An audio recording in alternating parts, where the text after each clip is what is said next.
নমস্কার, বাংলা বাজারে সবাইকে স্বাগত। শুরু করছি আমাদের অনুষ্ঠান মতামত। আজকের শীর্ষক বলেছিলাম শুভেন্দু অধিকারীর মুখ পড়বে, ভোটার তালিকা হাতে, এবারে মিলিয়ে নিন।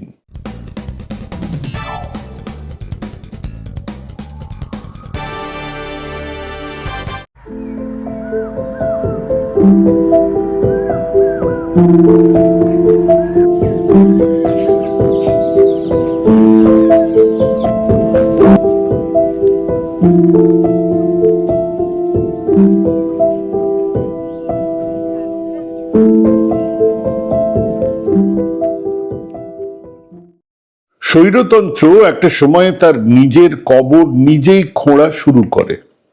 এক স্পেকটাকুলার রাইজ, রকেট গতিতে উত্থানের পরেই এক নির্মম পতন হয়। আমরা দেখেছি 1932 থেকে মাত্র 13 বছরের মধ্যে 1945-এ হিটলারের উত্থান আর নির্মম পতন আমরা দেখেছি। সেসব অন্য কারণ নয়, নিজের ভুলেই নিজের পতন ডেকে এনেছিল হিটলার। মোদি শাহেরও ঠিক তাই হবে। তাদের হিন্দুত্বের ধ্বজা যখন প্রায় অপ্রতিরোধ্য গতিতে এগোচ্ছে, ঠিক তখনই ওনারা এসআইআর নিয়ে হাজির হলেন। দেশ জুড়ে এসআইআর, আর রাজা যত বলে পারিষদ দলে বলে তার শতগুণ, এ তো আমরা জানি। এবং শুভেন্দুও ভাবলেন ব্যাস, এবারে নবান্নের 13 তলায় আটকায় কে? মোদি শাহ এসআইআর এনেছেন কেন? কেবল বাংলা জয়ের জন্য না, সারা দেশ জুড়ে এক তীব্র মুসলমান বিরোধী অনুভূতিকে তুঙ্গে তোলার জন্য আর নিজেদেরকে হিন্দু স্বার্থের একমাত্র রক্ষাকর্তা হিসেবে তুলে ধরার জন্য। ওনাদের ধারণা ছিল এসআইআর হবে আর নাগরিকত্ব যাচাইয়ের এই পর্বে 2-3-4 কোটি মুসলমান ভোটারের নাম বাদ যাবে, তাদের নাগরিকত্ব নিয়ে প্রশ্ন উঠবে। হ্যাঁ, ওনারাও জানতেন যে কিছু হিন্দু মানুষজনের নাগরিকত্ব নিয়ে প্রশ্ন উঠবে, তার জন্য তৈরি আছে সিএএ কানুন। আসলে বোকা উন্মাদের সমস্যা হলো তাদের ভাবনার জন্য কোনো শিক্ষাও লাগে না, কোনো যুক্তিও লাগে না, কোনো সমীক্ষাও লাগে না। ওনারা মনে করে নেন এটাই হবে, কাজেই নেমে পড়েন মাঠে।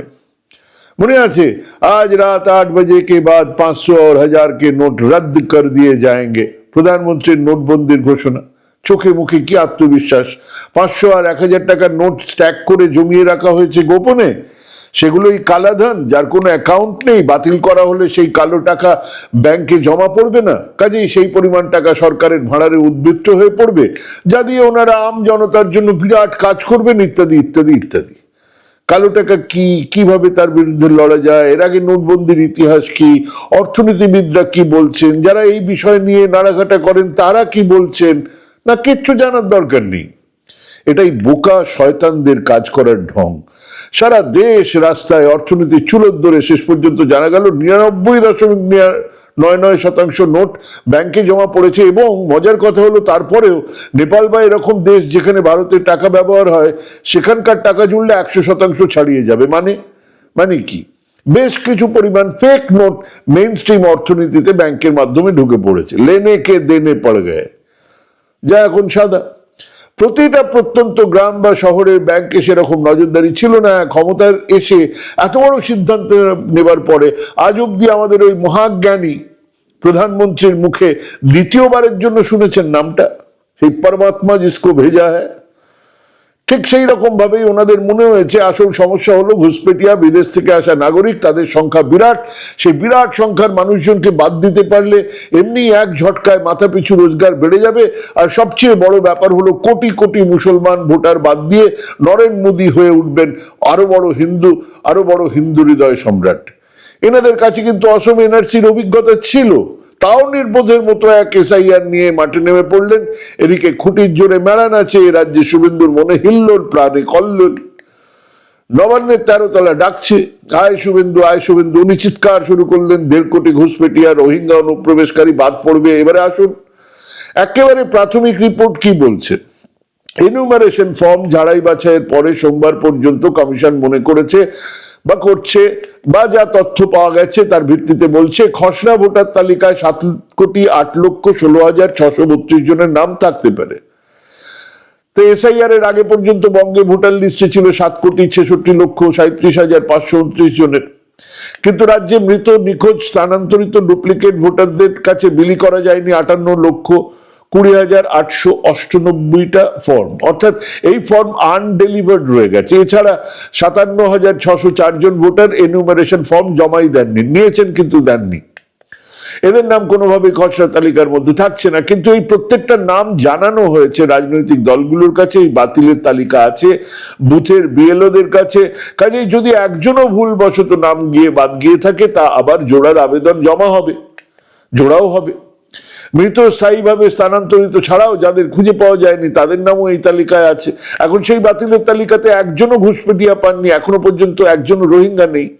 তাহলে এরপর আর কি বাকি রইলো? যাদের ভোটার লিস্টে বাবা মায়ের না বানান ভুল, বয়স ইত্যাদি ভুল আছে, 19 বছরের বাবা 16 বছরের ছেলে আছে, তাদের কাছ থেকে তথ্য চেয়ে পাঠানো হবে, ডেকেও পাঠানো হবে। এরকম সংখ্যা বিরাট হলেও এরা কিন্তু খসড়া ভোটার তালিকাতে আছেন। খুব চেষ্টা চরিত্র করলেও এদের সংখ্যা 10-15 বেশি হবে না। এবারে যোগ হবে গতবারের ভোটার তালিকা সংশোধনের পরে নতুন ভোটার, সেসব যোগ হলে আবার মোট বাদের সংখ্যা, মানে মোট যা সংখ্যা সেটা 25-30 লক্ষ গতবারের চেয়ে কমে দাঁড়াবে। কিন্তু শুভেন্দু বাবুর 1.5 কোটি রোহিঙ্গা অনুপ্রবেশকারী ঘুষপেটিয়াদের পাওয়া যাবে না। 2002 সালের এসআইআর এর তালিকার সঙ্গে মিল পাওয়া যায়নি মাত্র 3.99% ভোটারের, যে সংখ্যাটা প্রায় 30.59 লক্ষ। তারা ডাক পাবেন শুনানিতে। কি দেখাতে? যে হ্যাঁ, তারা তাদের বাবা মা ছিল বা তারা নাম দেওয়া ছিল না, তাদের বাবা মার নাম কেন ওঠেনি, তাদের জমির দলিল বা তাদের একটা কিছু ডকুমেন্ট দেখে তারপর আবার সেটাকে রেগুলারাইজ করা হবে, তাদের নাম তালিকায় আছে। তাহলে ওই যে উচ্ছিষ্টভোগী মিডিয়ার বঙ্গ বিজেপির টাকায় লালিত পালিত ইউটিউবারেরা দেখাচ্ছিলেন সীমান্ত পেরিয়ে লক্ষ লক্ষ মানুষের চলে যাওয়া, পাড়াকে পাড়া, মহল্লাকে মহল্লা খালি হয়ে যাওয়া, এই আপনি কি নাগরিক, আপনি কি নাগরিক, ছুটছে পেছনে। সেগুলোর কি হলো? কিন্তু আমরা যে কথা বলেছিলাম আগেই মতামত অনুষ্ঠানে, তার প্রতিফলন কিন্তু এই নতুন তালিকাতেও আছে। 80% মুসলমান অধ্যুষিত কেন্দ্রগুলোতে বাদের গড় হার 0.6%। যে অঞ্চলগুলোতে 80%-এর বেশি মুসলমান মানুষজন আছে, সেখানে যে বাদ পড়েছে নাম, সেটা হচ্ছে 0.6%। আর মতুয়া অঞ্চলে সেখানে বাদের হার গড়ে 9%। বুঝতে পারছেন বিষয়টা কি হয়েছে? আর রাজ্যের গড় বাদের হার 4%। তার মানে মতুয়া অধ্যুষিত অঞ্চলে এক বিশাল সংখ্যক মানুষের নাম বাদ যাচ্ছে। মৃত মানুষ বাদ দিলে বাকিরা কারা, তারা কোন কোন বর্ডার দিয়ে পালিয়েছে, আরো খোলসা করে বলি। নন ম্যাপড ভোটার, মানে যাদের ম্যাপিং করা যায়নি আগের থেকে, মানে 2002 এর লিস্টে নাম নেই ইত্যাদি, খসড়া তালিকায় কিন্তু তাদের নাম আছে, বা খসড়া তালিকায় তাদের নাম নেই এরকমও সংখ্যা এর মধ্যে আছে, বাদ পড়েছে এরকম সংখ্যা এর মধ্যে আছে। তো মোটামুটি আমরা ধরে নিচ্ছি যে খসড়া তালিকায় আছে কিন্তু নন ম্যাপ, মানে ম্যাপিং হয়নি। এই যে 1.5 কোটি বলা হচ্ছে, 1.30 লক্ষ বলা হচ্ছে, সেটা এর মধ্যে। এর মধ্যে মুসলিম অঞ্চলে, মুসলমান প্রধান অঞ্চলে, যেমন সুজাপুর 0.5%, ডোমকল 0.4%, সবচেয়ে কম গোটা পশ্চিমবঙ্গের কোনো একটা বিধানসভাতেও এত কম বাদ যায়নি, সবচেয়ে কম হচ্ছে ডোমকলে। ভগবানগোলা 2.6%, রানীনগর 0.9%, হরিহরপাড়া 0.6%, রঘুনাথগঞ্জ 0.7%, শামসেরগঞ্জ 1%, লালগোলা 1.1%। এবারে নন ম্যাপ ভোটারের মতুয়া বেল্টের কি অবস্থা একবার দেখুন। Krishnanagar Uttar 7.5%, Shantipur 8.5%, Ranaghat north west 10.3%, Krishnaganj 10.4%, Ranaghat north east 11.2%, Ranaghat south 9.3%, Chakdaha 9%, Kalyani 11.9%, Haringhata 7.2%, Bagda 12.7%, Bongaon north 11.3%, Bongaon south 10.8%, Gaighata 14.5%, Habra 13.6%, Ashoknagar 11.8%। মানে মতুয়া অঞ্চলে বাদ পড়েছে গড়ে 9%, আর রাজ্যের গড় সেখানে 4%। এবার আসুন একটু হিন্দিভাষী অঞ্চলে, সেখানকার কি অবস্থা। কলকাতার জোড়াসাঁকো অঞ্চলে বাদ পড়েছেন 73,000 মানুষজন। এখানে কি রোহিঙ্গারা থাকতেন? সবে কলির সন্ধে খসড়া তালিকা নিয়ে আরো একটু নাড়াঘাটা করলে বোঝা যাবে যে একেবারে শুরুতেই বলেছিলাম মুখ পুড়বে শুভেন্দু অধিকারীর, যতখানি ভেবেছিলাম তার চেয়ে বেশি মুখ পুড়েছে। কেবল দক্ষিণবঙ্গে মতুয়া অধ্যুষিত অঞ্চলে নয়, উত্তরবঙ্গে রাজবংশী অধ্যুষিত সীমান্ত ঘেঁষা এলাকাতে অনেক নাম বাদ পড়েছে। ডাবগ্রাম ফুলবাড়ি অঞ্চলের কিছু বুথে দেখছিলাম গড়ে 250 জন করে নাম বাদ পড়েছে। অস্বাভাবিক সব তথ্য এলে, মানে অস্বাভাবিক কেন বলছি, এই মুহূর্তে আমি লাভপুরে বসে রয়েছি এবং আমার যে বুথ সেই বুথে বাদ পড়েছে 6খানা নাম।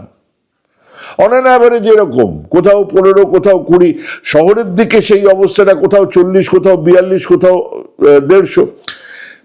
অ্যাবনর্মালি কমেছে ওখানে ফুলবাড়ি অঞ্চলে, ডাবগ্রাম অঞ্চল, ফুলবাড়ি ডাবগ্রাম ওই অঞ্চলে গড়ে 230, মানে অ্যাভারেজ আমি দেখছিলাম কোথাও 214, কোথাও 260, কোথাও 250 এরকম।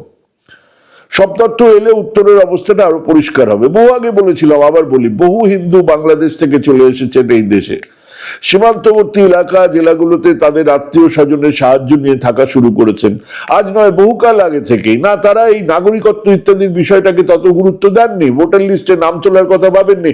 রেশন কার্ড বানিয়েছেন, এককালে সেটা ছিল জরুরি, রেশন পাবার জন্য, পরিচয়ের জন্য। কিন্তু আজ তারাই সবচেয়ে বড় বিপদে।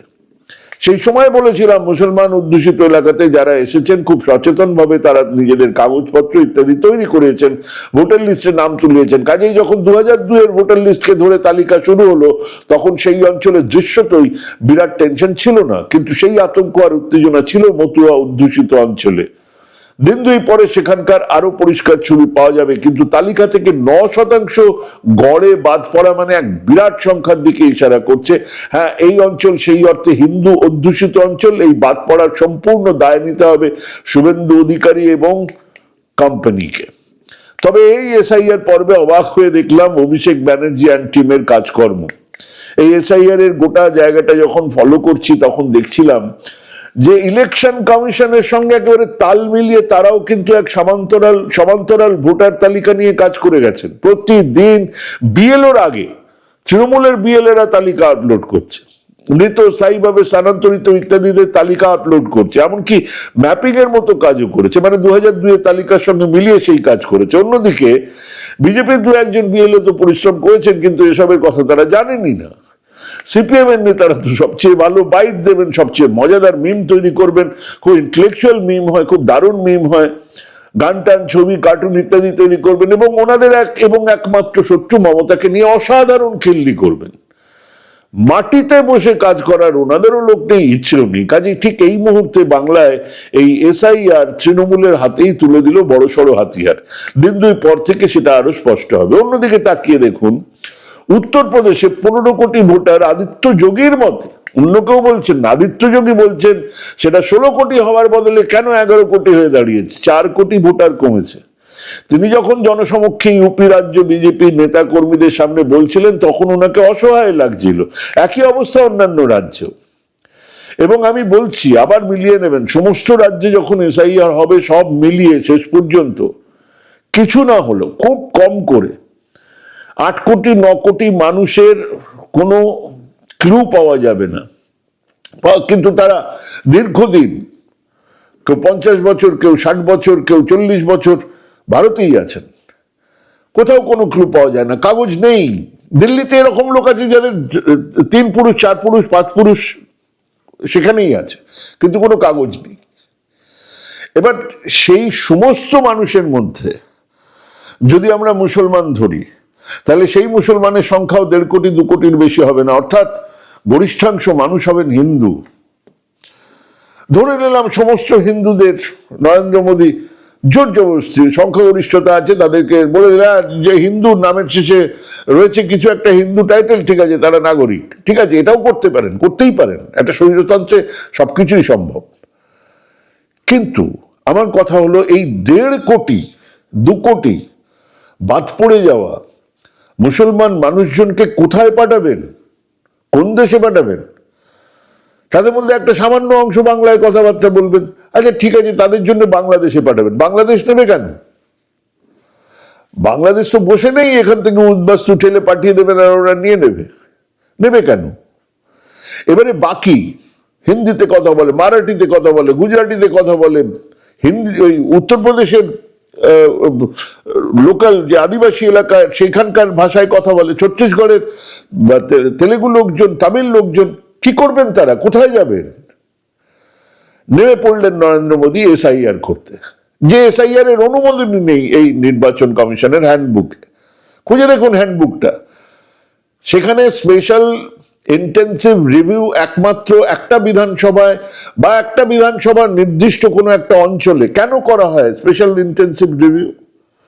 কি লেখা আছে ইলেকশন কমিশনের হ্যান্ডবুকে? পরিষ্কার লেখা আছে যে এসআইআর করা যাবে তখন, কেন করা হবে না, সেখানে যদি একটা বন্যা হয়, সেখানে যদি প্রাকৃতিক দুর্যোগ হয়, কোনো অন্য রকমের ঝামেলা হয়, যেখানে মানুষ তার বাড়িঘর ছেড়ে চলে আসতে হয়েছে বা তাদের কাগজপত্র নষ্ট হয়ে গেছে তখন, এবং সামনে ভোট, তখন সেই এলাকায় আগের ভোটের একটা জায়গাকে মার্ক আপ করে 2014, 2016, 2019 কিছু একটা মার্ক করে সেই দেখে তাদেরকে একটা আলাদা করে কার্ড, একটা তালিকা তৈরি করা হয়। সেটার জন্য এসআইআর, সারা দেশের জন্য এসআইআর এর কোনো প্রভিশন নেই আমাদের নির্বাচনের কোনো জায়গায়, কোনো সংবিধানের কোনো জায়গায়। কিন্তু করলেন, ওনারা নেমে পড়েছেন এবং ভাবছেন না দারুণ কাজ করে দিলাম, ঠিক একেবারে নোটবন্দির মতন একটা জায়গায় এসে পড়বেন। সেই অর্থে বাংলাতে সেই অনুপাতে কম নাম বাদ পড়েছে। তাহলে শুভেন্দুবাবুর রোহিঙ্গারা গেল কোথায়? হুমায়ুনের বাবরি চাপা পড়ে গেল মেসের তলায়। এমন ঝামেলা হলো যুব ভারতীতে যে হুমায়ুনের বাবরি মসজিদ নিয়ে আর কেউ কথাবার্তা বলছে না। হুমায়ুন খুব একলা ফিল করছেন এখন। যুব ভারতী নিয়ে হয়েছেন কতদিন চলবে? তার মধ্যে অরূপ বিশ্বাস ক্রীড়া দপ্তর থেকে অব্যাহতি চাইলেন, পেলেন, খানিক মুখ রক্ষাও বটে। অরূপ বিশ্বাসের বানান ভুল ইত্যাদি নিয়ে কদিন খিল্লি চলুক, এসব নিয়ে। তো মুশকিল হচ্ছে গিয়ে যে এগুলো একবারও ভাবেন না যারা করছেন যে এই এই এই এই ব্যাপারগুলো পশ্চিমবঙ্গের বিস্তীর্ণ অঞ্চলে ভোটারদের মধ্যে কোথাও কোনো সামান্যতম আলোড়ন তুলছে না। আমার মাথায় আছে রাজ চক্রবর্তীর বউ কেন গিয়ে মেসির সঙ্গে ছবি তুলবেন, কিন্তু আমার এলাকার, আমার আশেপাশে গ্রামের কোনো মানুষের মধ্যে এতটুকু আলোড়ন নেই সে নিয়ে। কিন্তু এসবের ওপরে আগামী কয়েকদিনের মধ্যে বলে রাখছি এসআইআর এর ঝড় বইবে, বুথ থেকে খবর আসবে, নাম কাটা নিয়ে বিক্ষোভ চলবে। সেগুলো হতাশার ভাঙচুরের নয়, মেসিকে দেখতে পাইনি সেই জন্য নয়, অস্তিত্বের সংকটের সঙ্গে জুড়ে থাকা বিক্ষোভ। বলেছিলাম এই এসআইআর 26-এর নির্বাচনে বুমেরাং হয়ে ফেরত যাবে শান্তিকুঞ্জে, মুরলীধর লেনে, আর শুভেন্দু অধিকারীর 1.5 কোটি রোহিঙ্গা ঘুষপেটিয়াবাদের চিৎকার এখন লেলুল্লু হয়ে ওনার পেছনে ঘুরবে পুরো ইলেকশন পর্ব জুড়ে। এমন আত্মঘাতী গোল আমরা শেষ কবে দেখেছিলাম মনে নেই। ভাবুন, ভাবতে থাকুন, ভাবা প্র্যাকটিস করুন। ভালো থাকবেন, সুস্থ থাকবেন। আজকে এখানে শেষ করছি। নমস্কার।